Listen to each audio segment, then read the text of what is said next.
వివాహాలు, మూడేసి వివాహాలు, నాలుగేసి వివాహాలు ఈ మధ్యకాలంలో కామన్ అయిపోయింది. రెండేసి పెళ్ళిళ్ళు అట్లా. అసలు ఇవన్నీ ఎందువల్ల జరుగుతున్నాయి కారణం అంటే మనకి గ్రహాలు ఇబ్బందులు ఇవన్నీ ఎందుకు వస్తున్నాయంటే కొన్ని గ్రహాల కాంబినేషన్స్ వల్ల, కొన్ని దోషాల వల్ల. ఇప్పుడు కుజ దోషాలు, అట్లనే మంగళ దోషాలు అని మనం తమిళనాడులో చెప్పుకుంటూ ఉంటాం. ఈ దోషాల వల్ల మనకి ఎక్కువ వివాహాలు, పునర్వివాహాలు, విధవా వివాహాలు, రాహు మనకి అర్ధాష్టమ, అష్టమ, సప్తమ స్థానాల్లో ఉండడము, ఏ శుభగ్రహ వీక్షణ లేకపోవడము, ఇలా కొన్ని క్లాజెస్ ఉంటాయి. ఈ క్లాజెస్ వల్ల ఏమవుతుందంటే ఇతరుల మాటలు నమ్మి అమ్మాయిలు మోసపోవడం, లేదా అబ్బాయిలైనా మోసపోవచ్చు. ఇది రాహు ఎంతసేపు కూడా మోసగాడనమాట. కాబట్టి సప్తమ రాహువులో మనకి ఉన్నప్పుడు ఏమవుతుందంటే విధవా సంభోగం జరుగుతుంది అన్నారు. మరి ఇవన్నీ శాస్త్రాల్లో ఊరికనే చెప్పారా అండి అని అంటే మనకి కాదు. శాస్త్రాల్లో చెప్పినటువంటివి ఎప్పుడు కూడా ఆధారాలు ఉంటాయన్నమాట. ఒక ప్రాక్టికల్గా ఒక పర్సన్ ఉన్నాడు, అతను నెల్లూరుకు చెందినటువంటి వాడు. ఏమండి సప్తమ రాహు ఉన్నాడురా, నీకు విధవా సంభోగం జరుగుతుంది అని అంటే అతను మామూలుగా అనుకున్నాడు. ఏమీ లేదండి గురువుగారు అన్నాడు. 20 సంవత్సరాల క్రితం మాట. శాస్త్రం అబద్ధం చెప్పదంటే 2 రోజులు పోయిన తర్వాత అప్పుడు కరెక్టే గురుగారు, మా ఇంటికి ఒక పని మనిషి వచ్చేది, నేను పైన ఒక దీంట్లో ఉంటున్నాను, పైన గెస్ట్ రూమ్ లాగా అక్కడ వచ్చేదన్నమాట. అవుట్ హౌస్లో ఉంటున్నాను అని ఏదో చెప్పుకొచ్చాడు. పెంట్ హౌస్లో ఉంటున్నాను అని చెప్పుకొచ్చాడు. సో మరి శాస్త్రం తప్పు చెప్పలేదు కదా. అలాగే పాపం ఏదో వివాహం చేస్తారు. వివాహానికి చేసిన తర్వాత అత్యంత ఆడంబరంగా, అత్యంత ఖర్చుతో కూడుకుని పెళ్లి చేస్తారు. పెళ్లి చేసిన తర్వాత ఆ వివాహాలు నిలబడాలి కదా. వాడు మోసగాడైతే ఈగో. అందరూ ఈ మధ్యకాలంలో ఏంటంటే వివాహాలు ఎందుకు చెడిపోయినాయి అంటే ఈగో వాళ్ళే చెడిపోయినాయి అంటున్నారు. ఈగో వాళ్ళు ఎప్పుడూ చెడిపోవండి, మోసపూరిత లక్షణాల వల్ల చేరిపోతాయి.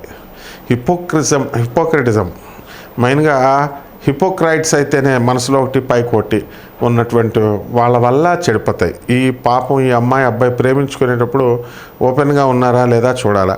సైలెంట్గా నల్లులుగా ఉంటారు చాలామంది, వేసేస్తారు దెబ్బ. సైలెంట్ కిల్లర్స్ అనమాట. ఎప్పుడు బడబడ మాట్లాడే వాళ్ళు ఉంటారు. వాళ్ళు పాపం వాళ్ళు ఏ దెబ్బ వేయరు, వాళ్ళు ప్రేమాలు సక్సెస్ అవుతాయి. కాబట్టి ఈ యొక్క మంగళ దోషాలు, ఈ యొక్క రాహు దోషాలు, మళ్ళీ కొత్తగా కాలసర్ప దోషాలు వచ్చినాయి. ఈ కాలసర్ప దోషాల గురించి కొన్ని 100 వీడియోస్ మనం వింటున్నాం. రాహుకేతువుల మధ్యన మొత్తము ఈ గ్రహాలన్నీ, శుభగ్రహాలన్నీ పడిపోవడంతో కాలసర్ప దోషం ఏర్పడుతుంది. దీనివల్ల అన్ని ఏరియాల్లో కూడా, అన్ని ఫీల్డ్స్లో కూడా మోసపోవడము, అలాగే వైవాహిక జీవితంలో భార్యాభర్తల మధ్య గొడవలు, విరోధాలు జరగడము, మధ్యలో 3వ వ్యక్తి దూరిపోవడము. అతను ఎవరో కాదు, మళ్ళీ హస్బెండ్ ఫ్రెండో లేకపోతే వైఫ్ ఫ్రెండో అయి ఉంటారనమాట. మరి వాళ్ళే, ఎక్కడ దూరం వాళ్ళు ఎవరు రారండి. వీళ్ళకెళ్ళి వీళ్ళ స్టోరీలు అన్నీ చెప్పుకుంటారు, వాడే లైన్ వేస్తాడు మొత్తానికి. ఈ విధంగా ఇవన్నీ కూడా మనం చూస్తూ ఉన్నాం. వినడానికి కొంచెం బెటర్గా ఉన్న ఇవన్నీ బెటర్ ఎక్స్పీరియన్సెస్ అందరికీ కూడా. మరి పునర్వివాహాలకు చాలామందికి పాపం మరణాలు సంభవిస్తున్నాయి. సంభవించినప్పుడు ఈ మరణాల వల్ల మరి విధవకి నువ్వు విధవైపోయావు కాబట్టి నువ్వు ఉండిపో, అలాగ మరి మ్యారేజ్ చేసుకోకూడదు అని ఇదివరకు ఉండేవి ఆంక్షలు. అవన్నీ కూడా ఇప్పుడు మారిపోయినాయి. చాలామంది మంచి అత్తగారులు, మాంగారులు కూడా ఉన్నారు. తమ కొడుకు చచ్చిపోతే మా కోడల్ని కూతురుగా చూసుకొని మళ్ళీ వివాహం అనేటటువంటి దాన్ని మళ్ళీ వాళ్ళు చేస్తున్నారు. ఈ విధంగా మొదటిసారి భర్త చనిపోయాడండి, లేదా భార్య చనిపోయింది, 2వ పెళ్లి చేస్తారు.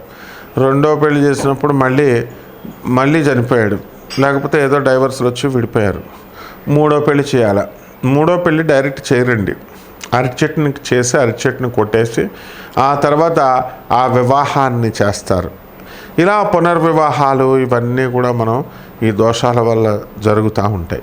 ఏమండి మరి వీటికి ఏమిటండి అంటే సర్పదోష నివారణం కోసం సర్ప ప్రతిష్టలు చేయిస్తూ ఉంటారు. మరి బ్యాంకులో పనిచేసేటటువంటి ఒక అమ్మాయి నా శిష్యురాలు ఉండేది. ఏమండి నాకు ఉన్నటువంటి దోషాలకి పంతులు గారిని అడిగాను, పూనకాలంలో ఆవిడని అడిగాను, అందరూ కూడా సర్పదోషాలు ఉన్నాయన్నారు. ఆ సర్పదోషాలు మనం చేయించుకున్నాం. సర్పదోషాలు చేయించుకుంటే మనకి ఏమైందండి, సర్పదోషాలకి మరి నాకేం పని అవ్వలేదు, 3.5 లక్షలు అప్పు అయిందండి అన్నారు. ఇలా ఈ సర్పదోషాలు, ఈ సుబ్రహ్మణ్యేశ్వర స్వామి వారి యొక్క ఆరాధనలు, అర్చనలు, వీటిలన్నిటి వల్ల మనకి ఈ యొక్క పునర్వివాహాలు అనేటటువంటిది, మారు వివాహాలు, ఎక్కువ వివాహాలు, ఇలాంటివన్నీ కూడా కొంతవరకు కంట్రోల్ అవుతాయి అన్నమాట. అంటే వీటిలన్నిటికీ కారణం సుబ్రహ్మణ్యేశ్వర స్వాముల వారు. కాబట్టి మనము ఈ యొక్క వైవాహిక జీవితాల్లో వచ్చేటటువంటి సమస్యల్ని మనం ఈ గోచార రీత్యా వచ్చేటటువంటివన్నీ కూడా మనం చెప్పుకుంటున్నాం. ఇవి కామన్ ప్లాట్ఫారం మీద జరిగేటటువంటివి. మరి ఇవి అలా కాకుండా వ్యక్తిగత జాతకాలను అనుసరించి మనము మీ పర్సనల్ డేట్ ఆఫ్ బర్త్ని, ప్లేస్ ఆఫ్ బర్త్ని, టైమ్ ఆఫ్ బర్త్ని మనకి ఇచ్చినప్పుడు మనం ఆ వ్యక్తిగత జాతకాలను మనం పరిశీలించి మనము ఇవన్నీ కూడా నాన్ కమర్షియల్ బేసిస్తో మనము జాతకాలు చెప్పడం అనేటటువంటిది జరుగుతుంది. కాబట్టి మనందరము ఏం చేయాలండి అని అంటే, మనము ఎవరికైతే ఈ యొక్క సందేహాలు ఉన్నాయో, వ్యక్తిగత జాతకాలు బాగు చేసుకోవడం కోసం, అటువంటి వాళ్ళు మరి మన ఫోన్ నెంబర్కి, మన అమెరికా నెంబర్కి కాల్ చేయండి, లేకపోతే నా ఇండియా నెంబర్కి నాకు కాల్ చేయండి, లేకపోతే వాట్సాప్లు చేయండి. నాన్ కమర్షియల్ బేసిస్తో మేము చెప్పడం జరుగుతుంది. అంతేగాని ఊరికనే ఫోన్లు చేసినా కూడా వేస్టే. వాట్సాప్లో పెడితే గొడవ ఉండదు, ఆ తర్వాత మేము ఫాలోఅప్ చేస్తాం. వరల్డ్ నెంబర్ 1 ఆస్ట్రాలజర్ అవడం వల్ల మనల్ని ఇమిటేట్ చేస్తూ అందరూ కూడా మన ఫోన్ నెంబర్ని వాళ్ళ జ్యోతిషంకి సెంటర్లకి లింక్ చేసుకోవడాలు, నా పేరు కొడితే వేరే వాళ్ళ ఫోన్ నెంబర్లు వాళ్ళు పెట్టేసుకుంటున్నారనమాట. ఇలా వాళ్ళు వేరే జ్యోతిషం సెంటర్లు వచ్చేలాగా పెట్టుకోవడం, ఇలాంటివి ఏవో చేస్తున్నారు. కాబట్టి ఇది కార్పొరేట్ ఆఫీస్ మనది USA. నాసా టెక్నాలజీని ఉపయోగించి, మోడర్న్ సైన్స్ను ఉపయోగించి, నాసా రిపోర్ట్స్తో మనం పరిశీలించి, అలాగే GPS ట్రాకింగ్ సిస్టమ్ను ఉపయోగించి, అలాగే లైఫ్ లైన్ టైం ఫ్యాక్టర్ని ఉపయోగించి మనం మోడర్న్ సైన్స్ని, అత్యాధునికమైనటువంటి మోడర్న్ సైన్స్ని మనం అతి ప్రాచీనమైనటువంటి ఈ యొక్క ఋషులు ఇచ్చినటువంటి జ్యోతిష శాస్త్రానికి మిళితం చేస్తూ జ్యోతిష విశ్లేషణ అనేటటువంటిది చేయడం జరుగుతుంది.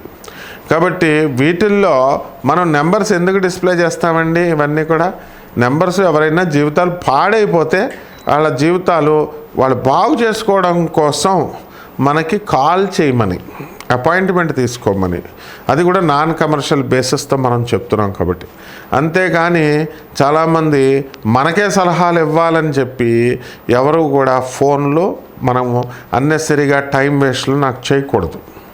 ఎవడైనా సరే రాత్రి 10:53 దాటిన తర్వాత చేసి నాకు లెక్చర్లు ఇస్తున్నాడు. తోలు తీసేస్తాను, యూజ్లెస్ ఫెలో. నువ్వు ఏదో మిగతా పంతుల దగ్గర చెప్పినట్టుగా నాకు కనుక ఎవడైనా సరే కాల్ చేసి నాకు సలహాలు ఇవ్వాలని చెప్పినా, నాకు ఎవడైనా ఏంటి మీరు నాకు చెప్పేదేంట్రా? నేను ఒక ప్రొఫెసర్ని, అధర్వణ మీద పండితుడిని, చిన్నప్పటి నుంచి గురువుల దగ్గర పెరిగినటువంటి వాడిని, ఒక శాస్త్రాధ్యయనం చేసినటువంటి వాడిని. శాస్త్రాలు మా గురువులు వీడియో రిలీజ్ చేస్తే మా గురువులు ఏమనుకుంటారని భయపడుతున్నాను కాబట్టి లేకపోతే తాట తీస్తా. How dare you bloody fools, phone చేసి మాకు చెప్తారు మీరు కథలు. మళ్ళీ పంతులందరినీ బెదిరిస్తారు తాగుతూ, రాత్రి 10:53 కాల్ చేస్తూ.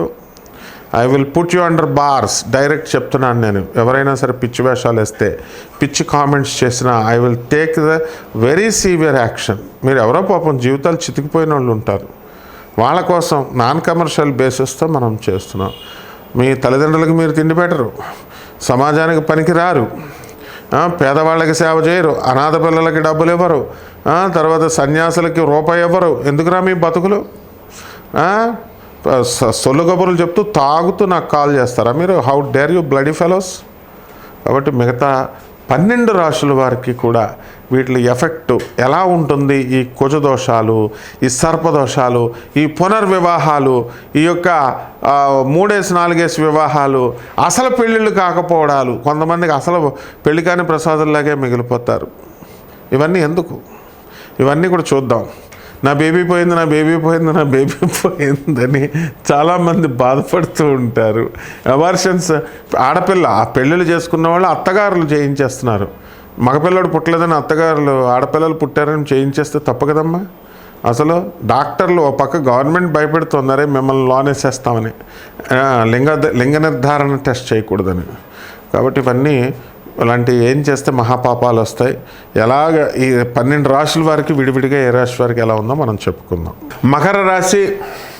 ఈ మకర రాశి వారికి అందరికీ కూడా మనకి అష్టమ కేతువు జరుగుతున్నాడు కాబట్టి డిప్రెషన్లో అధికంగా ఉండడానికి ఎక్కువ అవకాశాలు ఉన్నాయి.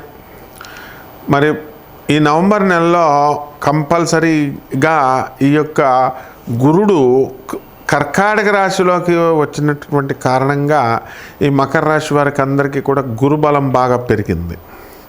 దానివల్ల కోర్టుల్లో ఇంతకాలము భార్యాభర్తలు ఇద్దరి మధ్య కూడా కొట్లాటలు యథావిధిగా జరుగుతూ ఉన్నాయి. మరి ఏమైనా మార్పు వస్తుందేమో అని అనుకుంటే మనకి ఆ రక్తం ఒకటే కదా, మార్పులు ఎలాగ వస్తాయి? రావు. మొదట ఉన్న బుద్ధులే లాస్ట్ వరకు ఉంటాయి మనకి. కాబట్టి విత్తనం ఒకటైతే చెట్టు ఒకటి వస్తుందా అనేటటువంటి సామెత ఉంది. కాబట్టి మన తల్లిదండ్రుల నుంచే మనకు అటువంటి లక్షణాలు అనేటటువంటి మనకు రావడం జరుగుతాయి.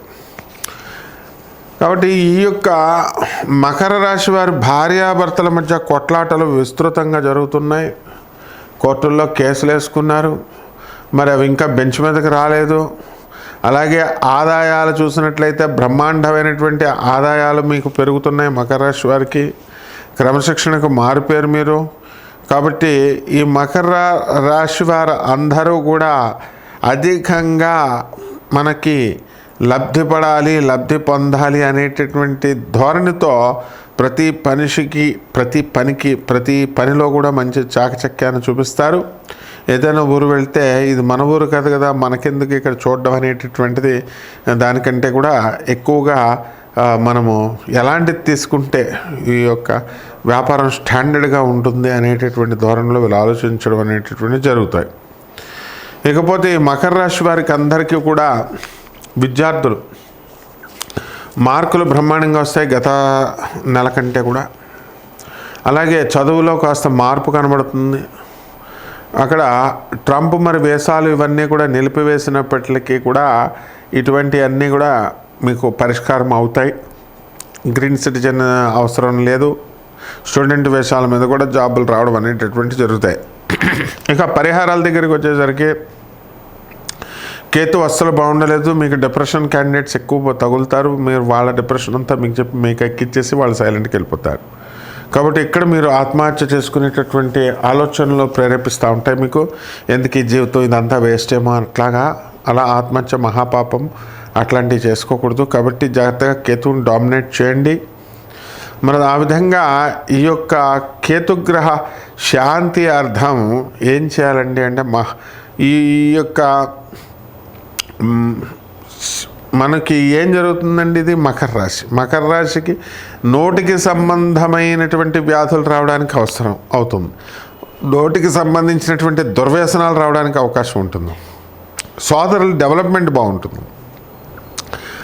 అయితే అష్టమ కేతు కాబట్టి కేతు జపం చేయండి, కేతు స్తోత్రాలు చదవండి, కేతు కిలోంపావు నల్ల నువ్వుల్ని నల్లని వస్త్రాన్నిచ్చి పేద బ్రాహ్మణులకి శనివారం నాడు ఉదయం 8 గంటలకి దానం చేసుకోండి.